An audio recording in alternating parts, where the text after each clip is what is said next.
통일부 업무 보고 드리겠습니다. 2026년도 통일부의 목표는 한반도 평화 공존 원년 만들기입니다.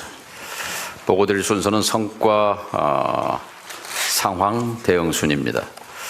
지난 6개월 성과로는 무엇보다도 적대와 대결 분위기를 180도 바꿔서 평온한 일상으로 전환한 것입니다.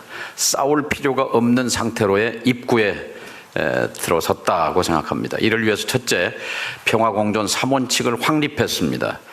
북한 체제를 존중하고 흡수 통일을 추구하지 않으며 적대 행위를 하지 않겠다 하는 약속을 확실히 했고, 선제적 평화 조치로 강대강의 악순환을 해소했습니다. 그리고 거의 파괴 일버전이었던 통일부의 조직과 기능을 복원했습니다. 앞으로 보완 사항은 한반도 문제 당사자로서 주도적 역할을 강화하는 것, 그리고 북한의 적대적 두 국가 관계 고착화를 방지하기 위해서 적대를 평화로 바꾸는 패러다임 전환을 집중하겠습니다.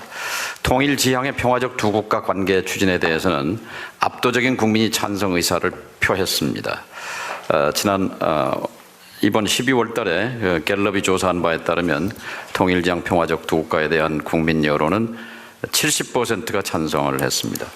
11월 달에 대통령실이 통일지향을 빼고 평화적 두 국가 관계에 대한 여론을 물은 결과는 55%였었습니다. 통일부의 판단으로는 다음입니다. 2026년 4월 트럼프 대통령이 베이징을 방문할 때까지 이 4개월이 한반도 정세를 가를 분수령 관건적 시기라고 판단하고 있습니다. 트럼프 대통령은 이미 에이펙 계기의 한미 정상회담을 통해 과정에서 한반도는 공식적으로 전쟁 상태다, 이렇게 핵심을 꿰뚫는 언급을 한 바 있습니다. 북핵 문제를 포함한 한반도 문제의 핵심은 뿌리 깊은 북미 적대 관계가 본질입니다. 그리고 북측은 김정은 위원장이 지난 9월 최고인민회의에서 비핵화를 털어버리고 평화 공존을 바란다면 미국과 마주서지 못할 이유가 없다라고 언명한 바 있습니다. 한반도의 평화 공존 원년을 만들기 위해서 내년 4월까지 무엇을 어떻게 해야 할 것인가 하는 고민이 큽니다. 비공개 토의 시간에 내용을 말씀드리도록 하겠습니다. 다음은 대응 전략입니다. 만 7년간 지속된 남북관계 단절의 벽에 대통령님께서 절절한 심정을 표현하신 바늘구멍을 뚫기 위한 노력을 집중하겠습니다. 선제적, 실천적 평화 만들기 조치를 과감하게 추진하겠습니다. 남북 간 다자간 교류 협력을 뒷받침하기 위한 제재 완화를 협의하고 추진하겠습니다. 북한에 대한 제재가 강화될 필요가 있다는 일각의 주장이 있습니다만, 현실적으로 대북 제재는 실효성을 상실했습니다. 대외 무역의 90%를 차지하고 있는 중국과의 뒷마당이 뚫려 있는 상황이고, 그리고 대북 제재는 가장 적대적인 조치로 북은 인식합니다. 북이 늘 말하기를 우리에게 자존심은 목숨보다 귀하다고 말합니다. 목에 칼을 들이대면서 대화하자고 하는 것은 절대 받아들일 수 없다는 북한의 입장을 역지사지해 볼 필요가 있다고 봅니다. 두 번째, 선민후관 및 다자 협력을 통한 다각적인 관계 개선을 모색하고 한반도 평화 특사 가동 등 페이스메이커 역할을 적극 시동할 필요가 있습니다. 남북 관계를 중심에 두고 한반도 문제 해결을 추진해야 한다고 생각합니다. 다음입니다. 이재명 정부의 평화 공존 정책을 넘어서 철학에 대한 역사적 배경과 논리를 설명드리겠습니다. 평화 공존 정책은 싸울 필요가 없는 상태를 만드는 것이 본질입니다.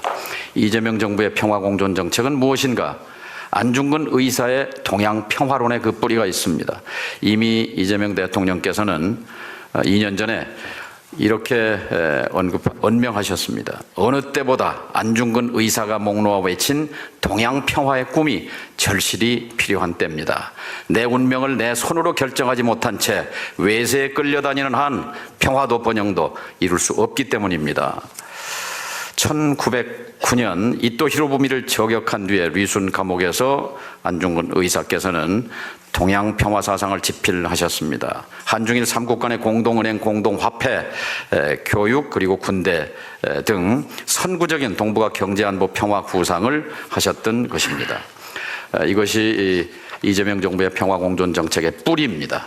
두 번째, 노태우 정부 91년 남북 기본 합의서 이래 역대 정부의 35년 동안 지속해온 평화공존 정책을 계승하는 것입니다. 세 번째, 대외 전략 전술로서 레닌과 주울레의 평화공존과는 다릅니다. 1917년 레닌, 1954년 주울레의 평화공존 노선은 당시 정세를 반영한 전술 전략적 노선이었던 반면 우리 정부의 평화공존 정책은 국민적 비원과 열망에서 출발합니다. 한반도 평화 공동체와 동북아 지역 공동체를 지향하는 국민적 염원을 담은 이념이자 사상이다라고 규정할 수 있습니다. 이를 위해서 중점 추진 과제입니다. 첫째, 북미 대화, 남북 대화 재개와 평화 공존 제도화입니다. 한미 공조와 주변국 협력을 통해서 북미 대화를 적극 추동해야 합니다. 우리 정부의 한반도 평화 특사 임명과 우크라이나 전쟁에 투입했던 쿠슈너 위트코프 특사처럼 미국의 대북 특별대표 지명이 필요하다고 봅니다. 중국, 일본, 러시아와의 적극적이고 전략적인 소통으로 대화 국면을 조성해야 합니다. 북한을 움직일 수 있는 한반도 평화 보따리를 마련하겠습니다. 두 번째, 선제적 실천적 평화 조치로 남북 대화를 재개를 추진하겠습니다. 일관되게 평화 공존 메시지를 발신하고 긴장 완화 신뢰 구축 조치를 계속하겠습니다. 그리고 통일지향의 평화적 두 국가에 기반해서 한반도 평화 공존을 제도화해 나가겠습니다. 북미 정상회담 정세와 연동해서 남북 기본협정 대북 협의를 추진하고 평화협정 체결을 위한 논의를 모색하겠습니다. 다음 페이지입니다. 새로운 교류 협력을 위한 창의적 접근입니다. 첫째, 서울 베이징 고속철도 건설 구상입니다. 이미 2018년 리커창 문재인 정상회담에서 리커창 총리가 중국 측이 먼저 제의했던 사항입니다. 중국으로 보면 1대1로의 확장이라는 의미와 동북 삼성의 경제 활성화의 측면이 있습니다. 또 북은 2018년 남북 정상회담 국면에서 고속철도 건설에 대한 희망을 피력한 바 있습니다. 따라서 중국의 적극적인 중재로 서울 베이징 고속철도 건설이 대형 프로젝트로 추진될 수 있다는 보고를 드립니다. 두 번째, 국제 원산 갈마 평화 관광 추진입니다. 원산 갈마에는 호텔이 만실이 지어져 있습니다. 금강산의 호텔이 600실인데 비하면 16배 규모가 넘습니다. 김정은 위원장이 말하기를 국력을 동원한 인민의 수건 사업이었습니다. 그런데 현재는 사실은 개점 휴업 상태라고 할 수 있습니다. 이것을 추진할 때는 남쪽의 관광객을 염두에 두었으리라고 생각합니다. 올해 1단계로 재외동포 제3국 국적을 가진 재외동포들의 개별 관광을 적극 추진하고 카나다, 뉴질랜드, 호주, 일본, 유럽 등 동포들의 관광입니다. 두 번째, 남북 중의 환승 관광입니다. 원산 갈마를 방문한 중국 관광객이 속초로 들어와서 서울로 오는 방법, 또 서울에 온 수백만 중국 관광객이 속초에서 원산을 가는 방법, 이렇게 해서 중국이 적극적으로 중재 협력하면 가능한 시나리오라고 생각합니다. 3단계로 우리 국민이 갈 수 있는 것이 3단계라고 볼 수 있습니다. 그리고 신평화 교역 시스템을 구축하겠습니다. 북쪽이 갖고 있는 광물과 희토류들을 수출하고 그것에 대한 대금을 에스크로 자금 중개 계좌에 넣어서 국제사회가 블록체인으로 투명하게 들여다본 상태에서 이란, 이라크 제재 하에서 인도 협력 물자를 공급받았던 것처럼 북이 필요로 하는 민생 물자, 보건, 의료 등등의 물자를 수입할 수 있는 그런 시스템을 추진해 보도록 하겠습니다. 다음입니다. 새로운 교류 협력을 위한 창의적 접근으로 첫 번째, 보건, 의료 협력 보따리를 만들겠습니다. 북은 2025년을 보건혁명 원년으로 선포하고 평양종합병원 준공, 그리고 강동군의 병원 준공 등 대대적으로 병원 현대화에 나서고 있습니다. 대규모 보건 의료 협력 보따리를 만들어서 남북 대화 국면이 진행되게 되면 이것을 적극 추진하도록 하겠습니다. 감염병 대응에 대한 국제 협의체도 추진하겠습니다. 예를 들면 중국에서 발생한 아프리카 돼지 열병이 압록강을 건너 북에 왔다가 강화도로 전파된 그런 사례도 있습니다. 두 번째, 남북 탄소 중립 다자간 협력 체계를 추진하겠습니다. 2018년도에 양묘장 사업을 하던 것이 중단된 이래 지금 중지 상태입니다. 세 번째, 위성 기반 한반도 재난공조 협력입니다. 현장 접근이 제약된 자연재해, 홍수, 산불 등에 대한 신속 대응을 위해서 위성 기반 재난공조 체계를 구축하겠습니다. 또 하나, 개성공단 금강산 관광 관련해서 남북대화, 북미대화 재개시 신속하게 추진토록 하겠습니다. 이 점과 관련해서는 2019년 1월 1일 당시는 2018년 9.19 정상회담 석 달 뒤입니다. 김정은 위원장이 신년사를 통해서 일체의 조건 없이, 일체의 대가 없이 개성공단과 금강산을 재개하자고 한 제안을 했을 때 여기에 호응하지 못한 것은 대단한 실책이라고 생각합니다. 다음입니다. 접경지역 평화 구축과 민생경제 활성화입니다. 접경지역을 평화경제와 평화관광의 거점으로 전환하겠습니다. 비무장지대 평화적 이용입니다. 안보실 차장과 추기경도 출입이 불어드는 것이 현실입니다. 노태우 대통령, 김영삼, 박근혜, 문재인 대통령 등 네 분의 역대 대통령이 유엔 총회 연설을 통해서 DMZ의 평화공원 조성을 공언했지만 실제로 이행된 내용은 없습니다. DMZ의 비군사적 평화적 이용에 관한 법 제정을 추진을 지원하겠습니다. 동시에 평화의 길 DMZ 구간이 있습니다. 민통선을 연결하는 평화의 길이 있는데 파주 철원 고성에 DMZ를 들어가는 구간이 24년 작년 4월 중단됐습니다. 재개방을 추진하겠습니다.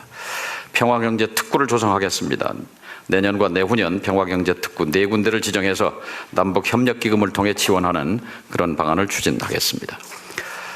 다음 페이지입니다. 분단 고통 해소와 인도적 현안 해결입니다. 남북 대화를 통해서 이산가족, 현재 직계 이산가족을 만나겠다고 희망한 13만 5천 명 가운데 3만 4천 분이 아직 생존해 계십니다. 대부분이 고령, 초고령이십니다. 전신합북자 10만여 명으로 추정됩니다. 전훈합북자 516명, 억류자 7명, 국군포로 6만 명으로 추정됩니다. 문재인 김정은 위원장 정상회담 시에 당시 억류자 문제가 거론된 바 있습니다. 이 문제 해결을 위해서도 남북 대화와 남북 정상회담이 시급합니다. 민간 주도의 제3국을 통한 비전향 장기수의 송환도 추진하고 있습니다. 남북 인권 협력입니다. 상호 존중 기반 하에서 남북 인권 협력을 유엔의 지속 가능한 발전 목표 SDG에 바탕해서 빈곤 감소, 장애인 아동 등을 지원하는 이런 프로그램입니다. 그리고 북한 주민들의 생존권, 건강권, 발전권 차원에서 삶의 질 개선에 협력하겠습니다. 끝으로 북향민 사회 통합을 지원합니다. 북향민의 현재 3만 4천 명이 남쪽에 정착하고 있습니다. 자살률이 남쪽 국민의 2배입니다. 고독사가 폭증하고 있습니다. 대책을 수립하겠습니다. 하나재단의 일자리 알선 기능을 강화하겠습니다.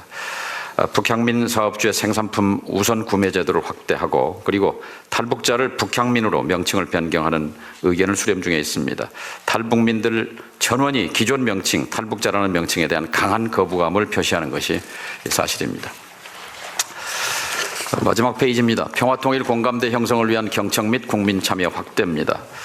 평화통일 사회적 대화를 활성화하겠습니다.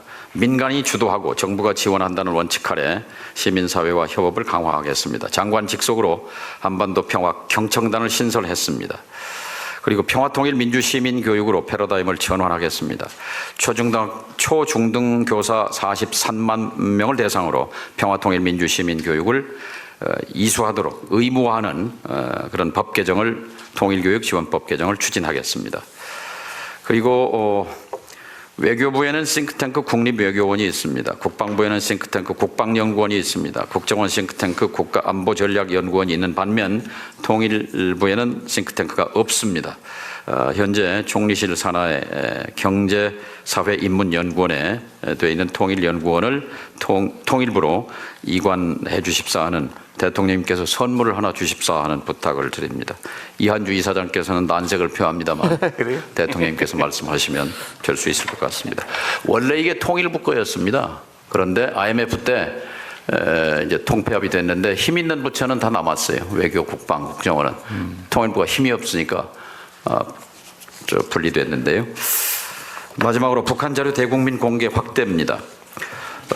노동신문, 북한TV 등 이제 우리 국민의 수준으로 볼 때 노동신문이나 북한TV를 다 소화할 수 있는 역량과 수준에 있다고 봅니다. 그래서 이것을 위한 법제를 정비하겠습니다. 그리고 지난 정권이 추진했던 반북 대결의 상징인 북한 인권센터를 백지화시켰습니다. 그리고 대신 금강산 개성공단 등 평화공존의 역사를 전시 체험하는 평화공존센터를 건립 중에 있습니다. 이상 보고 마치겠습니다. 통일부 관련 업무에 대해서는 질문하시면 통일부 국장, 실장들이 답변토록 하겠습니다. 장관님 살짝 빠지시려고요? 그것도 좋은 작전이죠. 예. 그럼요. 국실들 실력 발휘를 좀 하라고 했습니다. 맞습니다. 예.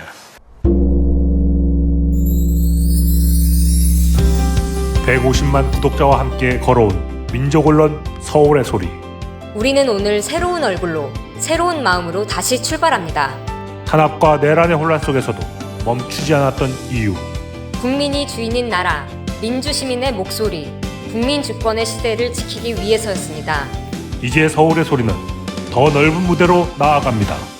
언론을 넘어 영상과 소리, 현장과 기록이 살아 숨쉬는 새로운 멀티미디어 저널로 다시 태어납니다. 진실을 말하고 거짓을 바로잡으며 시민과 함께 만드는 언론. 그 사명과 각오를 마음에 새기며 서울의 소리는 오늘 또 한 번 새롭게 출발합니다. 함께 걸어온 길처럼 앞으로의 길도 시민 여러분과 나란히 가겠습니다. 서울의 소리, 우리가 다시 시작합니다.